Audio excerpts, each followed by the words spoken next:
Greetings in the Lord. Aren't these the most magnificent old roots you've ever seen? Roots are extremely important to the life of this tree, because if these roots were not strong and did not burrow deep into the earth, there's no way that this tree could stand up straight. For ourselves too, we all have roots. We have spiritual roots.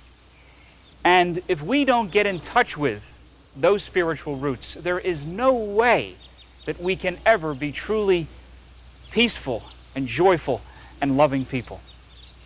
But the question is, how do we go about getting in touch with those spiritual roots? God is the one who initiates the process.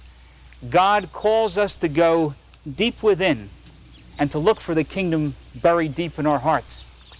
But most of us don't want to do that. We don't want to let go. And so we fight the process.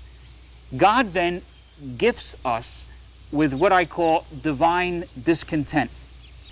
He makes us feel like there must be something more in life. It doesn't feel like it's much of a gift at the time because it's very painful. Inevitably, it seems to involve an internal struggle.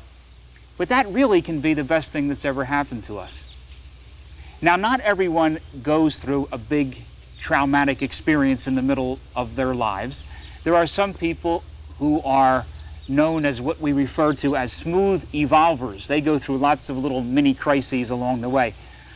But most of us, in fact, need to be broken in some way by life if we are ever to discover the kingdom within. In fact, Thomas Merton says that what is referred to as the conversion experience for a lot of our medieval mystics is what we would refer to today clinically as a nervous breakdown. So when we find ourselves in some sort of an internal upheaval, it is not necessarily the worst thing that has ever happened to us. In fact, it can be a blessing in disguise. It is a law of nature that the old must give way to the new. And it's no tragedy at all, of course, that we see these leaves that are beginning to fall down around us. And it's no tragedy at all that we have to let go sometimes so that new life can be born in us. We're never going to be happy until we quit fighting the process and step into the mystery of God.